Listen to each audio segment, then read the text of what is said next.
All right. Hi, everybody. My name is Andrew Oakley, and today I'm going to be talking to you about the national adoption of Prop 63. That was a California proposition. Now, Proposition 63, it has a few different parts to it. The first part is that it bans magazines for any type of gun for any amount of ammo over 10 rounds. So that means if the clip is 10 or above 10, you can't have it.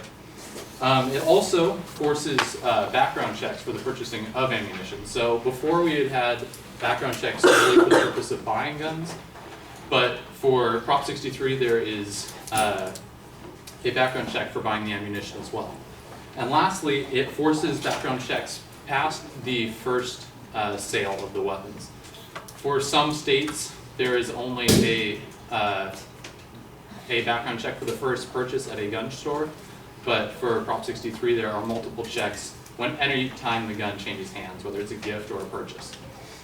So I'd first like to start with the state of the country right now in regards to gun violence. Now, there is an excessive amount of gun violence in the United States right now. Firearms account for the majority of homicides, so they're involved in 70% of all homicides within the United States right now. Secondly, the United States has a proportionally high amount of gun violence in regard to other nations. The United States has an annual deaths resulting from firearms in 2013 of 33,633. And that's from the Bureau of Justice Statistics, so that's a government agency taking those statistics. And the United Kingdom has, in the same year, only 144 deaths for gun violence. So that's 33,000 versus 144 deaths.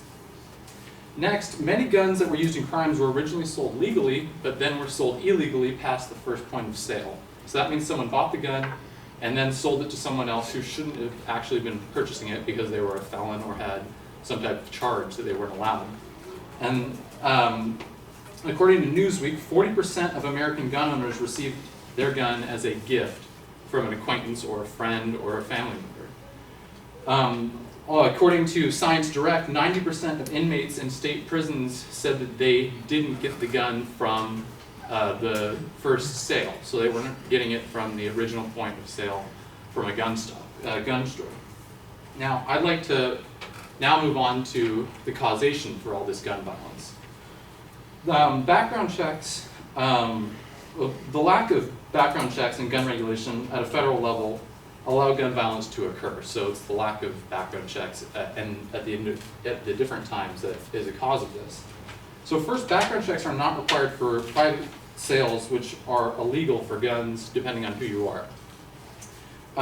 President Obama was quoted as saying, "It is time for Congress to require a universal background check for anyone trying to buy a gun.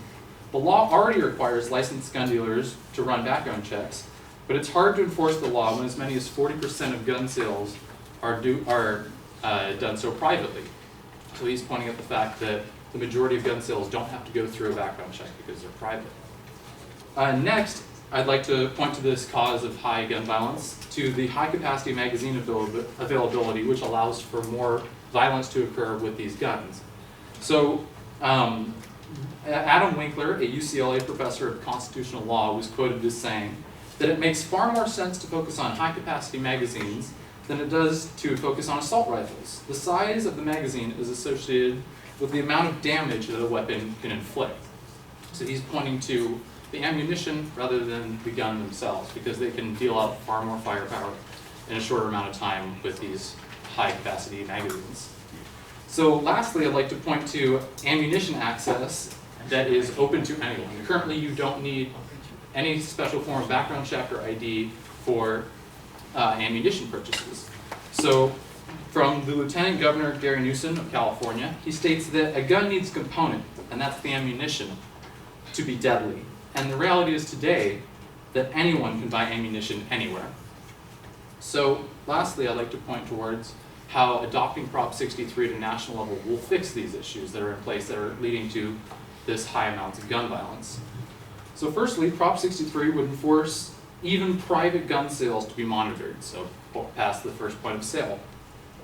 This law will help keep guns out of the hands of dangerous people by ensuring every person buying a gun online, at a gun show, in private sale, and by a dealer will be required to pass a background check. Next, I'd like to point to Prop 63 banning magazines over 10 rounds. That's just the definition of Prop 63. The initiative outlaws the possession of ammunition magazines that hold more than 10 rounds, and that's off of the Ballotpedia website. That's giving a definition of all the propositions that we voted on. Lastly, I'd like to say that Prop 63 would force anyone buying ammunition to undergo a background check. And that means that if you have a felony on your record, you will not be able to purchase any ammunition.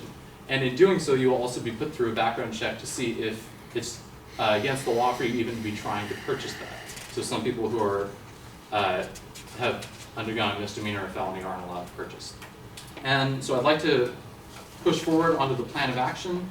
The change is that I'd like the U.S. to adopt Prop 63 at a national level and begin enforcing it. The U.S. government will be carrying out this adoption, so it will go through Congress and push forward into the different divisions of the government. The financing for this will be U.S. taxation, will be the main source of income for it. But the proposition also allows for an up to $50 charge on anytime you try and purchase a gun, and that $50 will go to the Department of Justice to run a background check and ensure that all the costs that you're incurring in the state are being cared for by yourself, so it doesn't place a larger burden on the taxpayers. And lastly, for enforcement, the Bureau of Alcohol, Tobacco, Firearms, and Explosives will be the party which is enforcing this, and that's currently who is enforcing any U.S. gun regulations, such as automatic weapons that aren't allowed currently. And they would be not only creating the laws, but they'd be doling out punishments and regulating stores and handing out permits for the sale of guns.